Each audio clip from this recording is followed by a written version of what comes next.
April 1945. Somewhere in Western Germany, the Soviet soldiers had been prisoners of the Wehrmacht for 3 years. Captain Dmitri Volkov watched through the wire as American trucks rolled into the compound, their engines rumbling like promises he didn't dare believe. The Germans had fled 2 days earlier, abandoning the camp without ceremony or explanation. Now the Americans were here, and the rumors that had whispered through the barracks were about to be tested. Stalin's propaganda had been clear. Americans were capitalist monsters, their workers starving in breadlines, their country collapsing under the weight of economic inequality. The Soviet Union, by contrast, was a workers' paradise where everyone had enough. Dmitri had believed this once, before the war, before the starvation, before he'd learned what survival really meant. The American soldiers who entered the camp didn't look like starving workers. They were well-fed, their uniforms clean and properly fitted, their equipment abundant and modern. Each soldier carried more gear than an entire Soviet platoon had been issued at the start of the war. Lieutenant James Morrison, a medic from Ohio, was the first to speak to the Soviet prisoners through a translator. "We're here to help. Medical treatment, food, and repatriation. You're going home." The words seemed impossible. Home meant the Soviet Union. Home meant explaining how he'd been captured instead of fighting to the death. Home meant interrogation by the NKVD, suspicion of collaboration, possible execution, or the Gulag. Stalin's Order Number 270 had been explicit. Soviet soldiers who surrendered were traitors. Their families would suffer the consequences. But Dmitri said none of this. He simply nodded and waited to see what the Americans would do. The first meal arrived 2 hours later. American soldiers wheeled in field kitchens and began serving food from massive containers. The smell alone was overwhelming. Meat.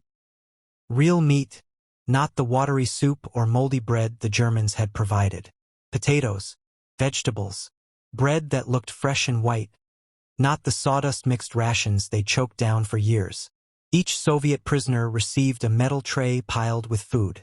More food than Dmitri had seen on a single plate since before the war. He stared at it, unable to process what he was seeing. "Is this real?"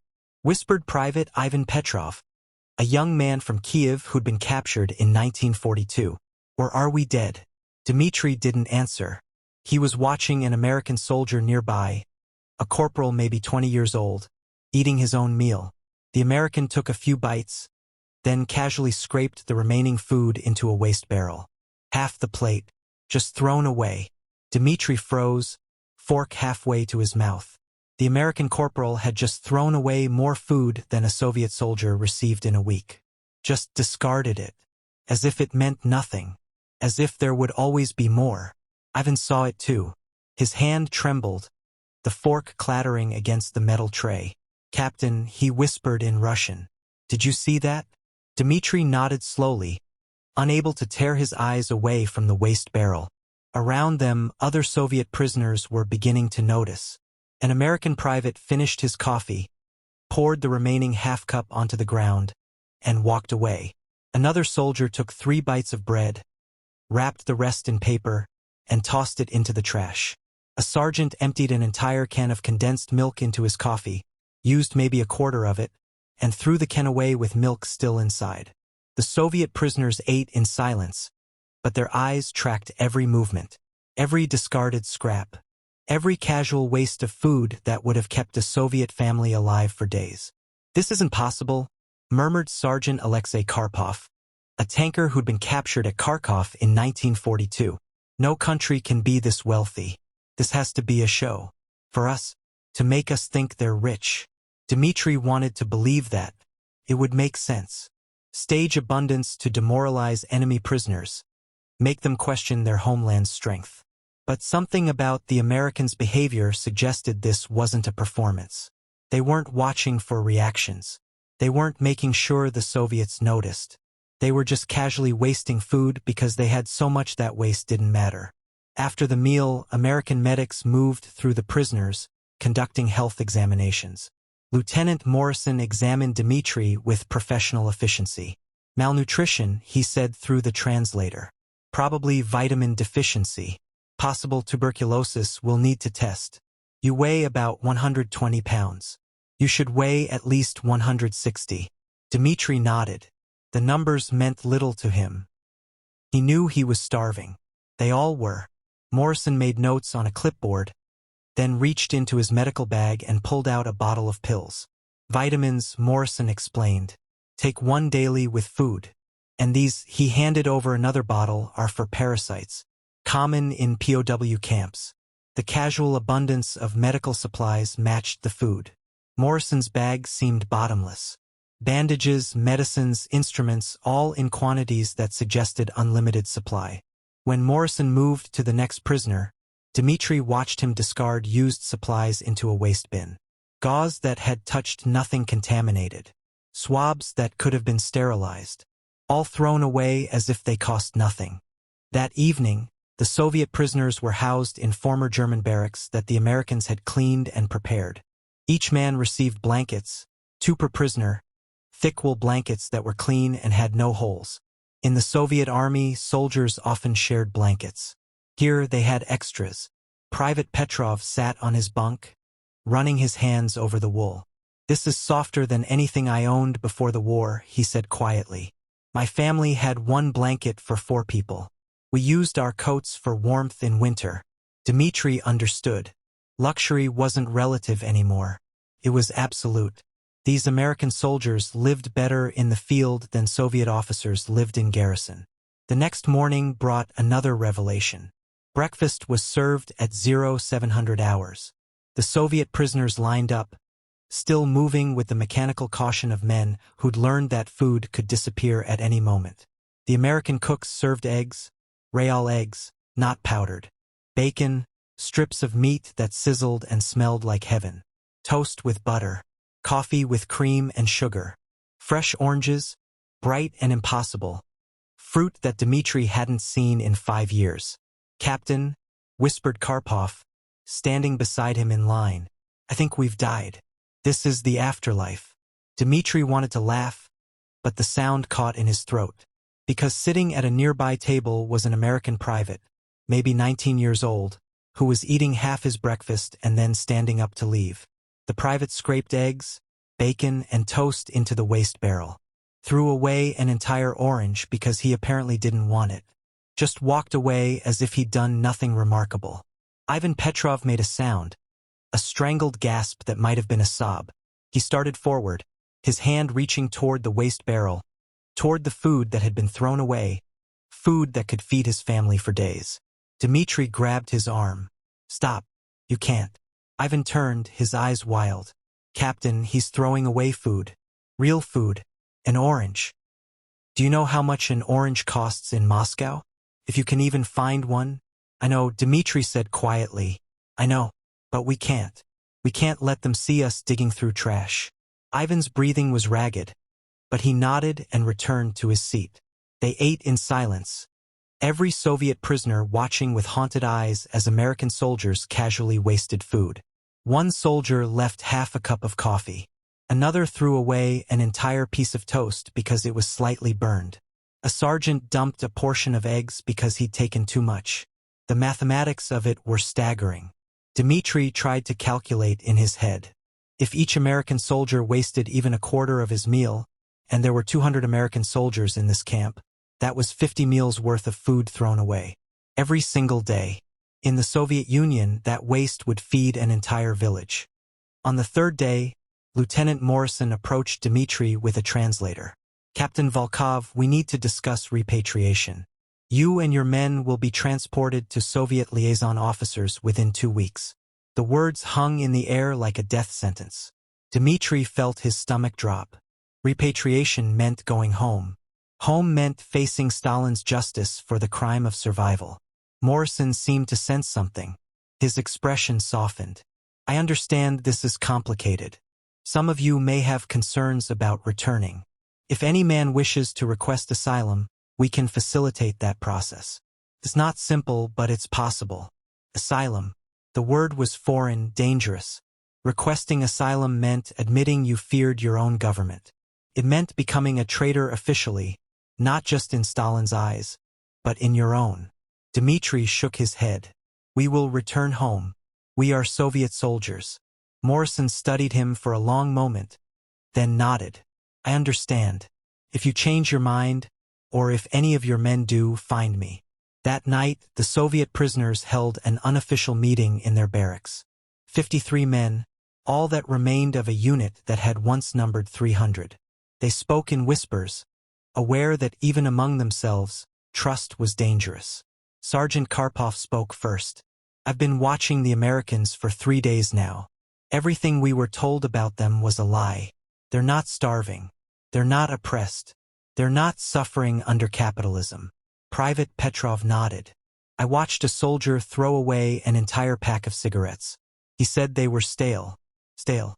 In the Soviet Union, people trade bread for cigarettes. Here, they throw them away.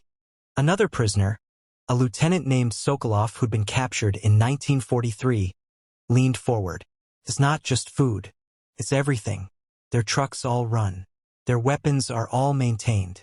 Their uniforms fit. Every man has boots, real boots, not foot wrappings. They have medicine. They have soap. They have razors. Dmitri listened, his mind racing. He'd been trained in Marxist-Leninist theory. The contradictions of capitalism would lead to its inevitable collapse. The workers would rise up against their oppressors. The capitalist system was inherently unstable, doomed to fail, while the Soviet system was scientifically designed to provide for all. But what he was seeing contradicted every principle he'd been taught. These American soldiers, supposedly oppressed workers, lived better than Soviet officers. They wasted more than Soviet citizens could ever hope to possess. Karpov voiced what they were all thinking. Comrades, if we return to the Soviet Union and speak of what we've seen here, what do you think will happen? Silence. Everyone knew the answer. You'll be accused of spreading capitalist propaganda, Sokolov said quietly.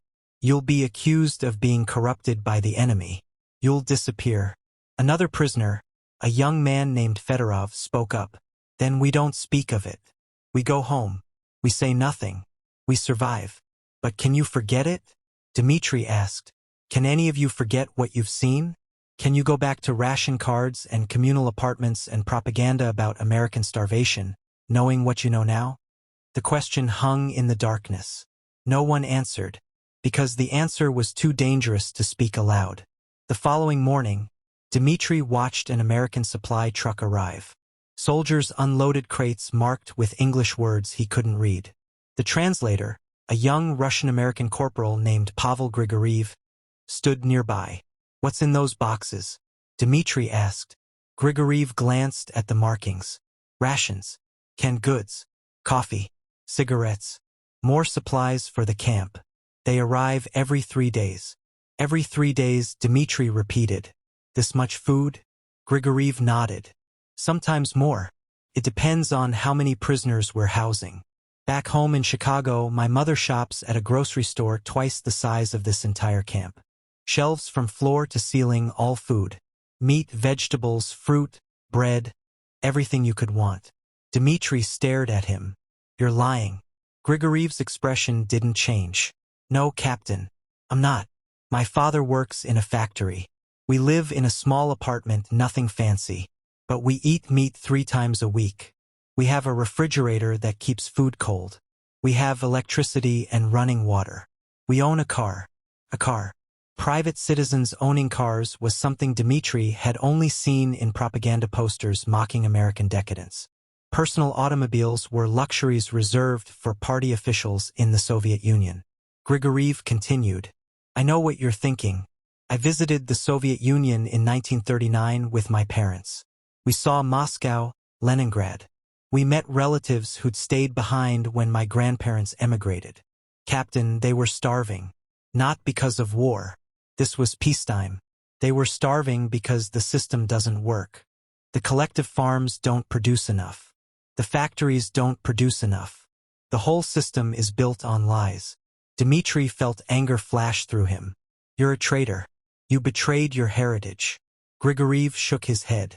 My grandparents left Russia in 1919 because they saw what was coming. They saw the Bolsheviks taking power, and they knew it would end in tyranny and starvation. They were right. My cousin Mikhail, he's probably dead now. He wrote us letters until 1937. Then nothing. He probably got arrested in the purges. Dmitri wanted to argue, but the words died in his throat.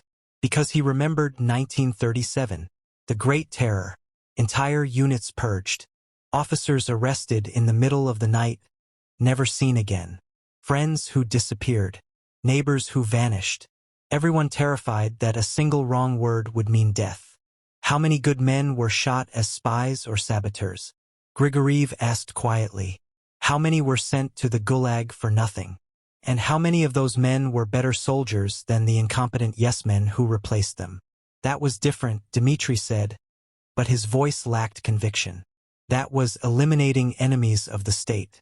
Grigoriev looked at him with something like pity. Captain, you're a smart man. You've been here almost a week. You've seen how Americans live. You've seen what they waste. Do you really still believe Stalin's propaganda about American poverty and Soviet abundance? Dmitri didn't answer. He couldn't, because Grigoriev was right, and the truth was terrifying. That afternoon, Lieutenant Morrison invited Dmitri to join him for lunch in the American officers' mess. It wasn't a formal invitation, just a casual gesture. Thought you might like to see how we eat when we're not in the field. The mess hall was a large tent with wooden tables and chairs. American officers sat in groups, eating and talking with the relaxed ease of men who weren't afraid of being overheard.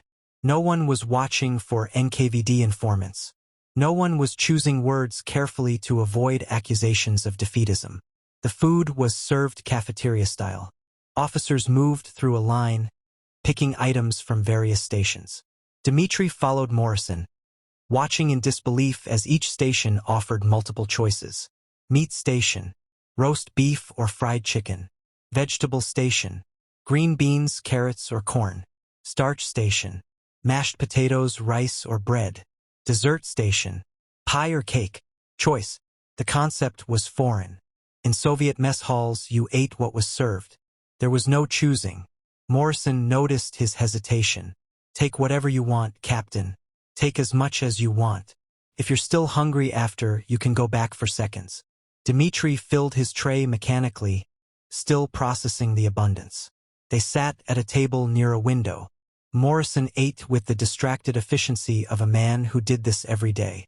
He cut his roast beef, took several bites, then set down his fork. I'm full, Morrison said, pushing his plate away, still half covered with food. He stood up, carried his tray to the waste station, and scraped the remaining beef, potatoes, and vegetables into a large trash container. Then he walked away, already thinking about his next task. Dmitri sat frozen, staring at the waste container. Inside, he could see food. Good food. Meat, bread, vegetables. Enough to feed a Soviet family for a week. All mixed together and destined for disposal. Captain Morrison, Dmitri called out. Morrison turned back. Yes, that food. Dmitri gestured to the waste container. What happens to it? Morrison looked confused by the question. It gets taken to the incinerator. Burned. Why? Dmitri felt something break inside him. A foundation of belief, carefully constructed over years of propaganda and indoctrination, suddenly crumbling.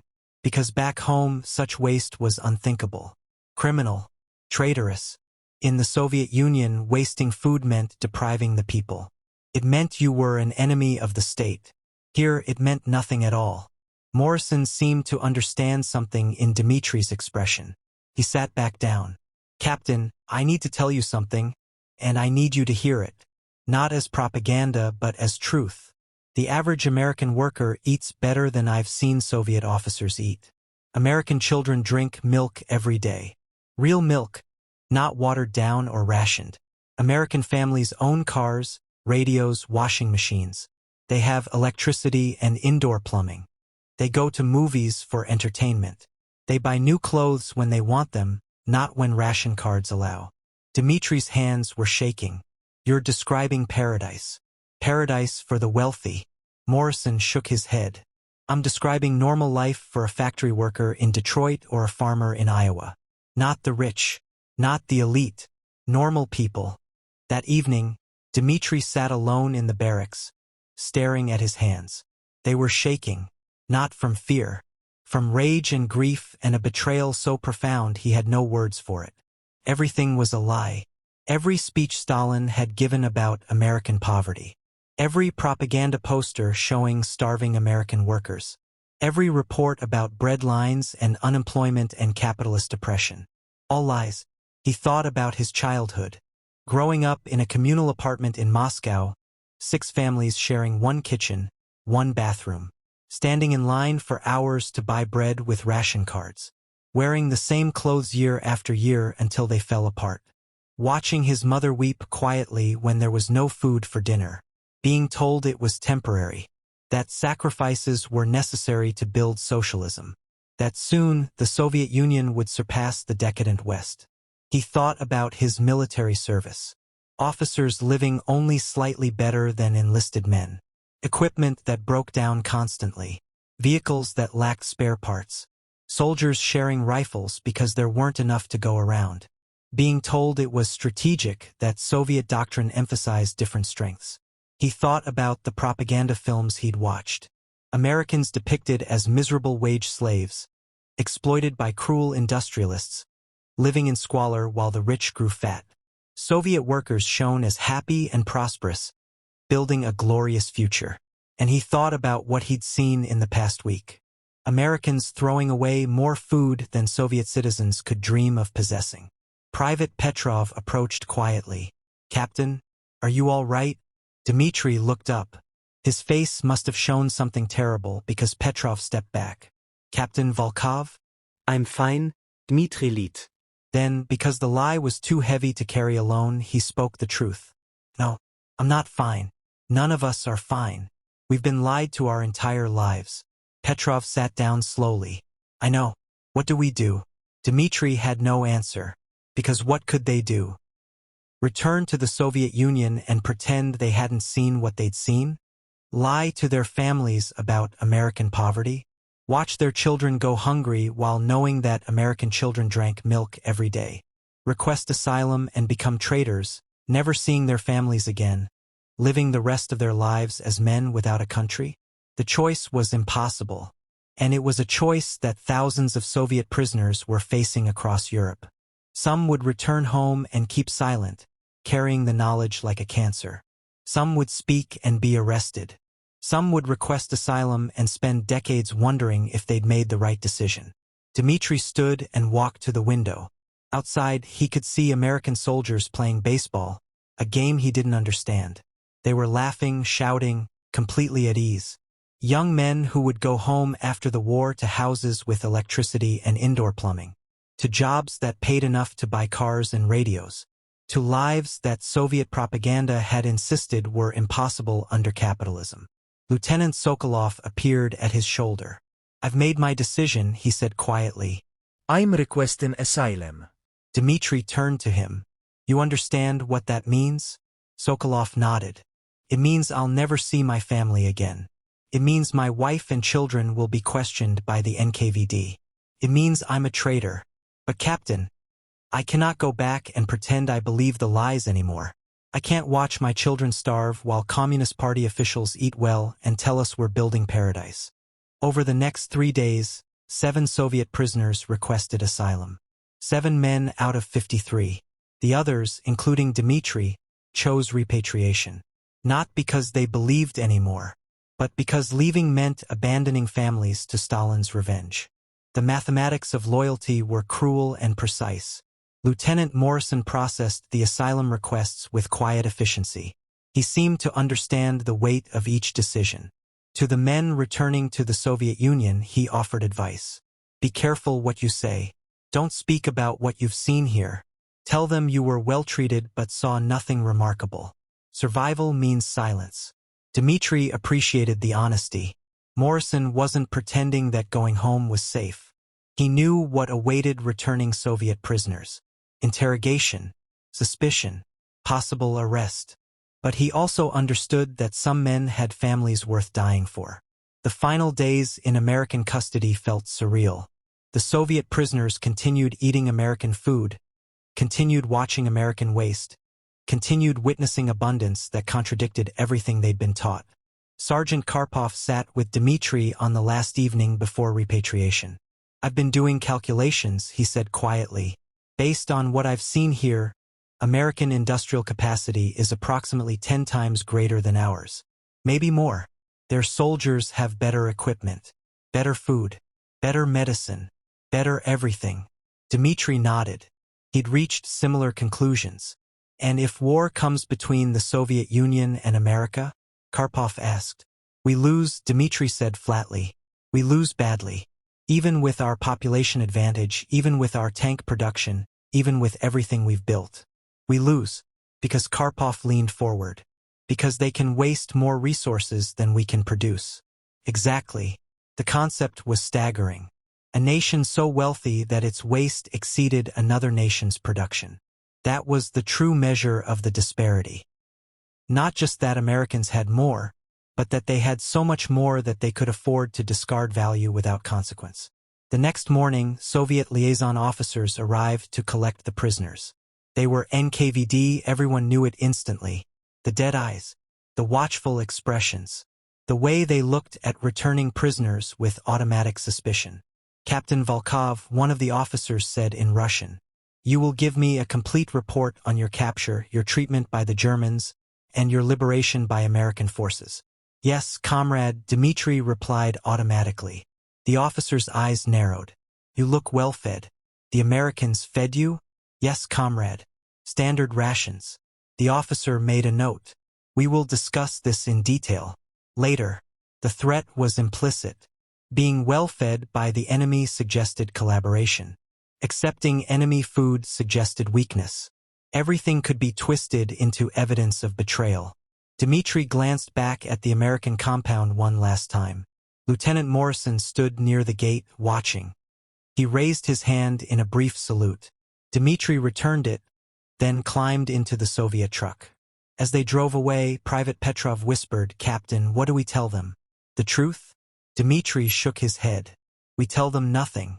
We saw nothing remarkable. The Americans treated us according to Geneva Convention standards. We maintained discipline and loyalty to the Soviet Union throughout our captivity. We are grateful to be returning home to continue serving the motherland." The lies tasted like ash, but they were necessary for survival. The interrogations began immediately. The returning Soviet prisoners were taken to a facility outside Berlin, a converted factory that now served as an NKVD processing center. Each man was questioned separately, intensively, repeatedly. Dmitri sat across from a major named Volkov, no relation, who looked at him with the cold assessment of a man evaluating livestock. "You were captured in 1942, the major said, consulting a file. Everzev. "Yes, comrade major. Explain how you allowed yourself to be captured instead of fighting to the death."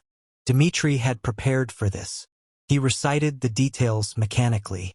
His unit had been surrounded, ammunition exhausted, officers killed. He'd been wounded and unconscious when German troops overran their position. He woke in a German field hospital. The major made notes. "And your treatment by the Germans?" "Standard prisoner treatment. Work details.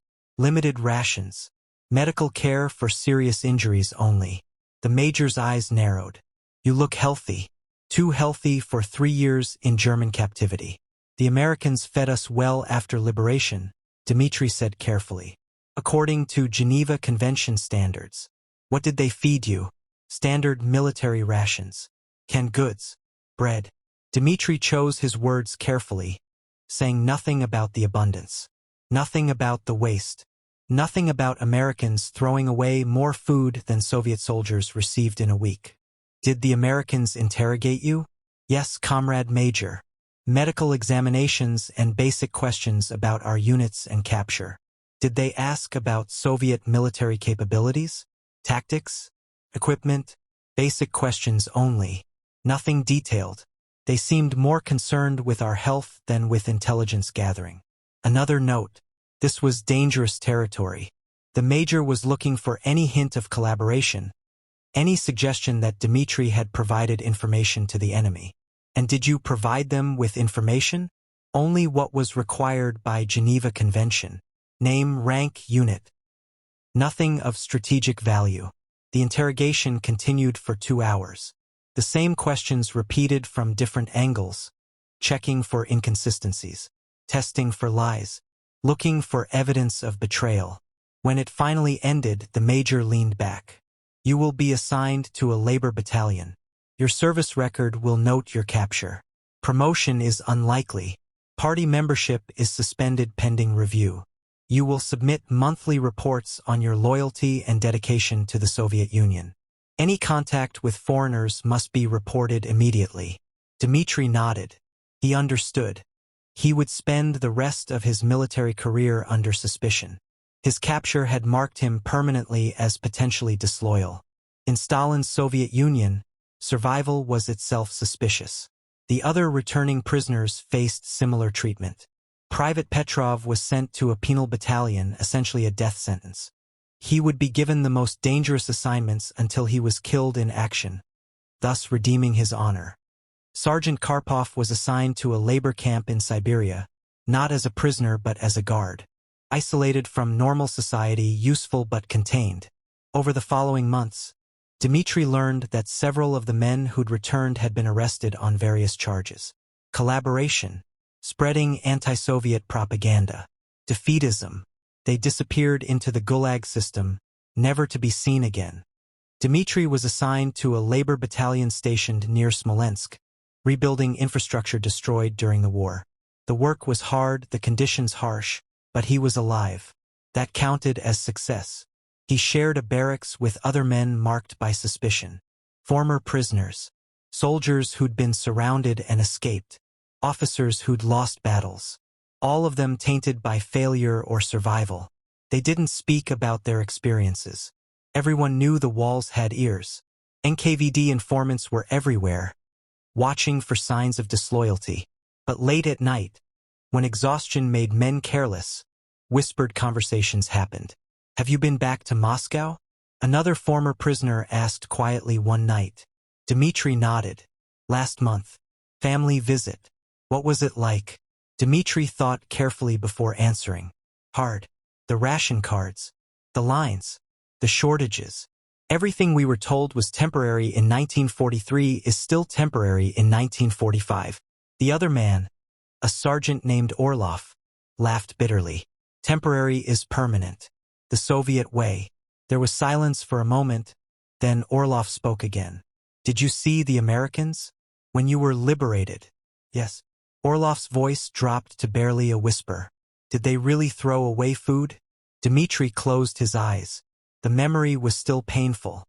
"Yes. Every day. More food than you can imagine. Just thrown away. Because they had so much it didn't matter." Orlov was quiet for a long time. Then, "I heard they were asking which prisoners wanted asylum. Said you could stay in the West if you wanted." "Several men did," Dmitri confirmed. "They're not coming back." "Do you think they made the right choice?" It was a dangerous question. Admitting you thought defection was right could get you shot. But Dmitri was tired of lies. "I think they made the choice that gave them a future. We made the choice that let us see our families one more time before we're worked to death in labor battalions or arrested on false charges." Orlov absorbed this. "Your family, were they all right?" Dmitri thought about his wife, Anna. The way she'd looked at him when he came home. Thin, worn, older than her years. She'd wept when she saw him, but the tears hadn't been entirely joy. There had been fear too. Fear that his return would bring NKVD attention to their family. "She's alive," Dmitri said. "My daughter is 7 now. I barely recognized her. She doesn't remember me. We had 3 hours together before I had to report for duty. 3 hours in 3 years. And in those 3 hours, did you tell them what you saw?" "No. I told them I was treated according to Geneva Convention standards. I told them the Germans fed us minimally. I told them the Americans liberated us and repatriated us efficiently. I told them nothing real." Orlov nodded. "Smart. Because the truth would get your family questioned. Get your wife accused of being married to a traitor. Get your daughter denied education and party membership. The truth is too dangerous. That's what they've done to us," Dmitri said quietly. "They've made truth itself treason. Made seeing reality a crime. We returned from captivity knowing that our country lied to us our entire lives, and we have to pretend we still believe.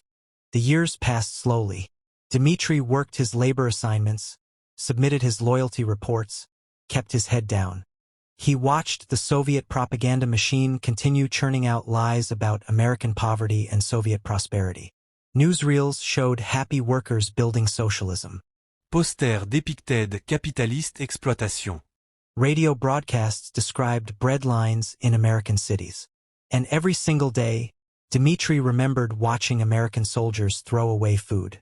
He remembered abundance so casual it was treated as garbage. He remembered waste that exceeded Soviet production. In 1948, 3 years after his repatriation, the government announced new ration cuts. The war had been over for 3 years, but rations were being reduced, not increased. Citizens were told it was temporary.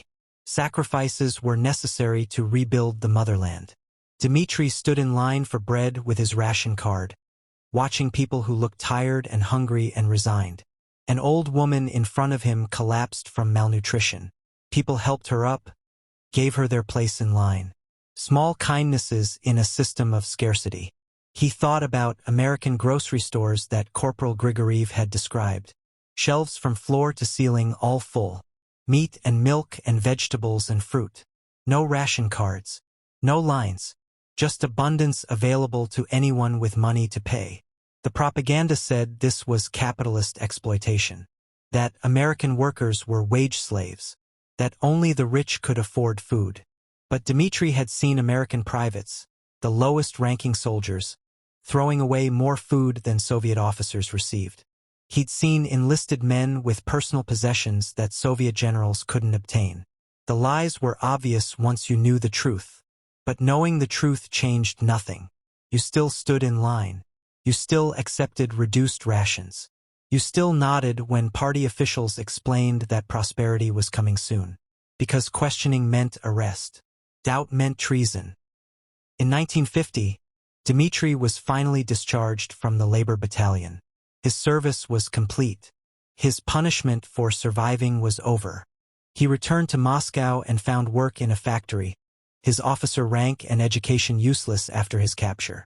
He lived in a communal apartment with his wife and daughter, sharing a kitchen with 4 other families, sharing a bathroom with 12 people.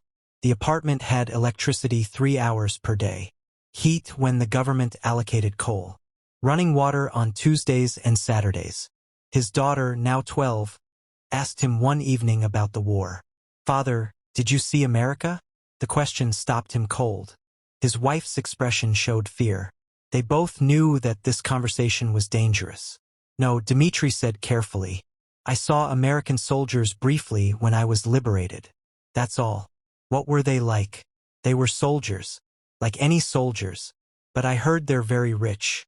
That everyone in America has cars and big houses. Dmitri chose his next words carefully, knowing his daughter would repeat them at school, where teachers reported anything suspicious. America has wealthy people like any country. Most Americans are workers like us. They have struggles like we do. The lies came easily now, worn smooth by 5 years of repetition. In 1953, Stalin died. The news spread through Moscow like a shockwave. Some people wept genuinely, mourning the loss of their leader. Others wept from relief, terrified that showing joy would mark them as enemies. Dmitri felt nothing, just emptiness. Stalin's death changed nothing fundamental. The lies continued. The shortages continued. The fear continued. But something did change, slowly. Under Khrushchev, there was a slight thaw. Some prisoners were released from the Gulag. Some crimes were acknowledged, though never fully confronted. The terror lessened, though it never disappeared. In 1956, Khrushchev gave his secret speech denouncing Stalin's cult of personality. The speech wasn't published officially, but everyone heard about it through whispers and rumors. Stalin had committed crimes. Stalin had ordered purges of innocent people. Stalin had made mistakes. Dmitri listened to these revelations with bitter irony. He'd known Stalin lied since 1945, when he watched American soldiers throw away food while Soviet propaganda claimed Americans were starving. The government was finally admitting a fraction of the truth 11 years too late. In 1961, Dmitri encountered someone from his past. He was walking through Moscow when he heard his name called. Captain Volkov? He turned to see Lieutenant Sokolov, the man who'd chosen Asylum in 1945. Except now he was speaking Russian with an American accent, and he was well-dressed in clothes that looked Western. Sokolov? Dmitri said, shocked. What are you doing here? Visiting, Sokolov said quietly. I'm a journalist now. American citizen. I'm here covering Khrushchev's reforms. Can we talk? Somewhere private? They found a small cafe, as private as anything got in Moscow. Sokolov ordered tea and looked at Dmitri with something like sadness. You came back. I did. Your family? My wife died in 1958. Tuberculosis. My daughter is married now. Works in a textile factory. She has 2 children I rarely see. Sokolov nodded. I'm sorry. And you? Dmitri asked. How has life been in America? Sokolov smiled, but it didn't reach his eyes. Good. I went to university on the GI Bill. Studied journalism. Got married to an American woman. We have 3 children. I work for a newspaper in New York. We live in a house with a yard. The kids go to good schools. We have a car. 2 cars, actually. Everything Corporal Grigoriev described. Everything you saw them waste. It's real. It's not propaganda. It's just normal life. Dmitri felt the old rage and grief rising again. And your Russian family? Your wife in the Soviet Union? Sokolov's expression hardened. I don't know. I've tried to find out through Red Cross contacts. No information. She probably remarried, told everyone I died in the war. It's safer for her that way. Was it worth it? Dmitri asked. Leaving? Sokolov thought for a long moment. My children eat every day. Real food, not rations. They go to schools where they can ask questions without fear. They can think what they want, say what they want, become what they want. So yes, Captain, it was worth it. Even though I'll never see my Russian family again. Even though I'll never see them again. Even though they probably think I'm a traitor. Because I chose a future for my children instead of loyalty to a system built on lies. Dmitri had no response. Because he'd made the opposite choice. He'd chosen loyalty, and what did he have to show for it? A dead wife. A daughter he barely knew. Grandchildren who lived in poverty. 16 years of fear and silence.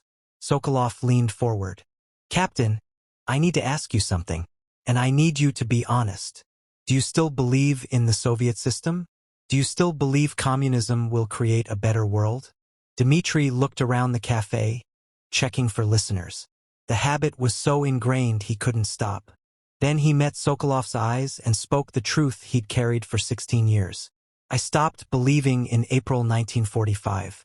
The day I watched an American soldier throw away an entire orange because he didn't want it. Everything I'd been taught, everything I'd believed, everything I'd sacrificed for. It all died in that moment. Since then, I've just been surviving. Sokolov nodded slowly.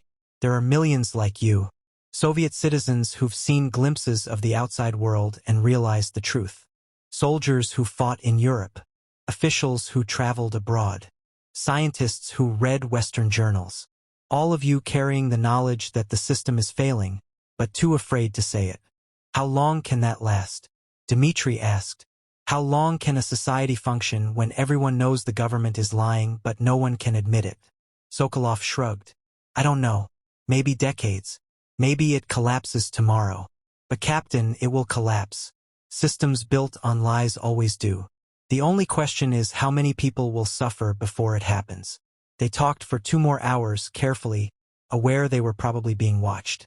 Sokolov told stories about American life. The casual abundance. The freedom to speak and think. The opportunity to build whatever life you wanted.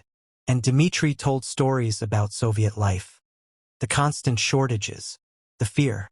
The way people had learned to survive by not seeing, not hearing, not speaking. When they finally parted, Sokolov handed him a business card. If you ever want to leave, contact me. I can help.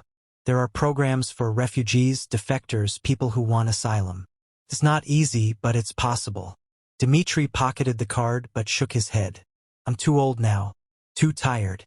And my daughter is here. My grandchildren. I can't abandon them. Sokolov understood. Then tell them, at least. When the time is right, when it's safe, tell your grandchildren what you saw. Tell them the truth about American abundance and Soviet scarcity. Tell them that the system lied to you. Because someday, Captain, this will all end. And when it does, the next generation needs to know what really happened. They need to understand why it failed. Dmitri promised he would. But he knew it was a promise he might never keep. Because telling the truth meant risking everything. And after 16 years of survival, risk was something he could no longer afford. He walked home through Moscow streets, past propaganda posters proclaiming Soviet superiority, past bread lines and ration queues, past people who looked tired and worn and resigned. And he thought about an orange. A single American soldier casually throwing away a piece of fruit that cost more than a Soviet worker's weekly salary. That one moment had shattered an entire worldview. The years continued. Dmitri grew older. The Soviet Union remained locked in Cold War competition with America, both sides building nuclear weapons, both claiming superiority. But Dmitri knew the truth.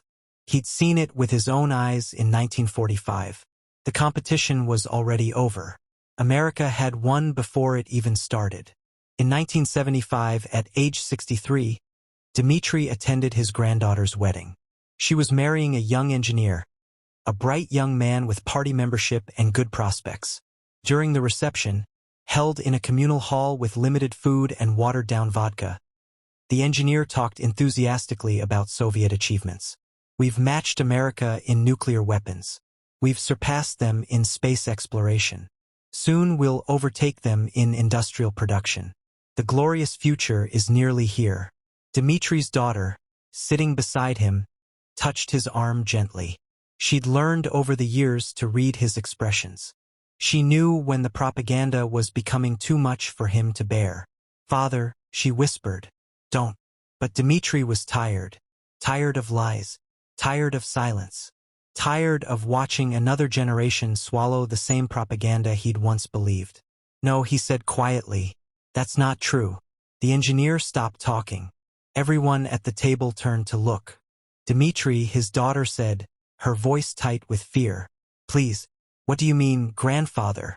his granddaughter asked. Dmitri looked at her. Young, hopeful, believing in the bright communist future.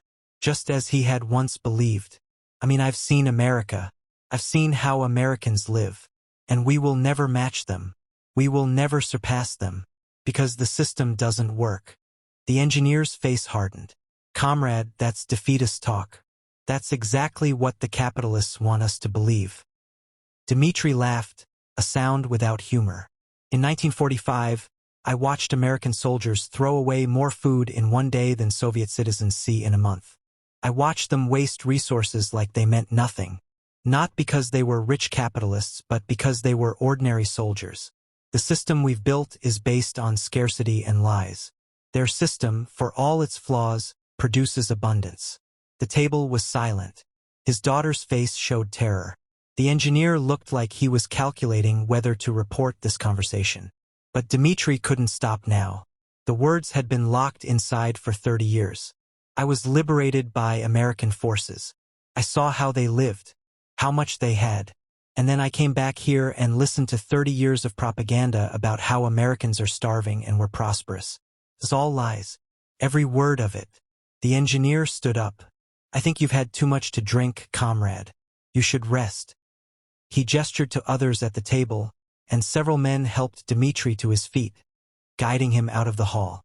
His daughter followed, weeping quietly. On the street, she gripped his arm. "Father, what have you done? You'll be reported. They'll investigate the family." Dmitri looked at her with infinite sadness. "I've done what I should have done 30 years ago. I've told the truth. Nothing happened immediately. No midnight knock on the door. No NKVD arrest. But Dmitri knew it was coming. The Soviet system was slower now than in Stalin's time, but it still punished dissent. 3 weeks later, he was called to a meeting at the local party office. A bureaucrat reviewed his file with bored efficiency. "Dmitri Volkov, former military officer. Captured in 1942, repatriated 1945. History of political unreliability. Recent reports of anti-Soviet statements.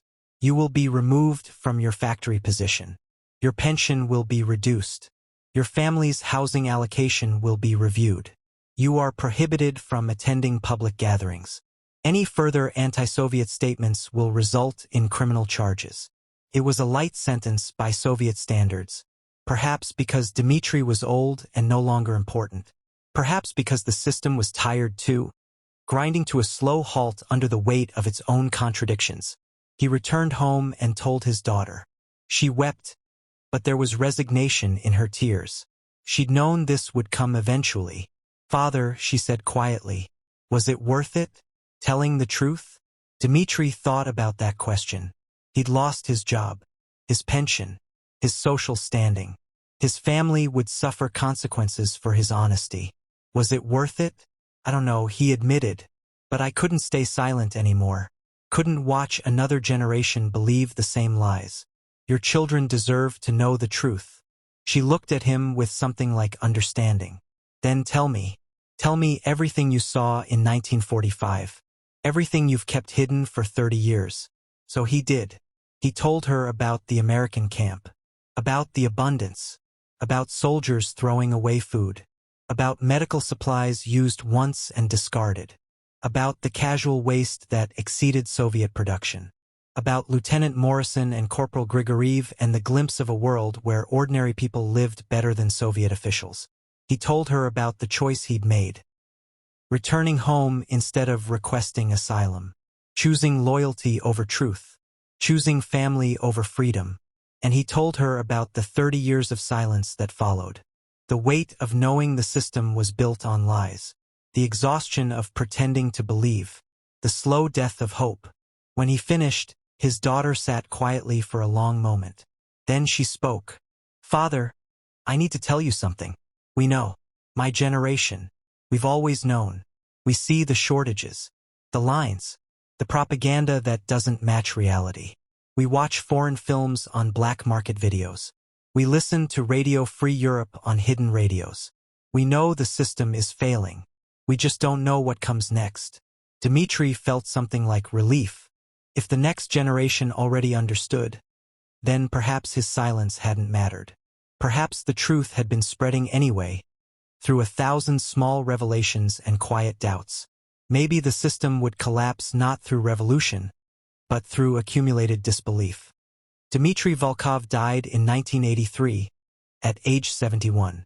He never lived to see the Soviet Union dissolve in 1991. Never saw his grandchildren emigrate to America, seeking the abundance he glimpsed in 1945. Never knew that Lieutenant Sokolov attended his funeral, having returned to Russia for the first time in 38 years. But his story lived on. His daughter told his grandchildren. They told their children. And when the Soviet Union finally collapsed, when the archives opened and the truth emerged, Dmitri's testimony joined thousands of others. Stories of Soviet soldiers who'd seen the West and realized they'd been lied to, who'd watched American abundance and understood Soviet scarcity, who'd carried that knowledge like a wound for decades. The orange an American soldier casually threw away in 1945 had shattered a worldview, and 30 years later had finally found its voice.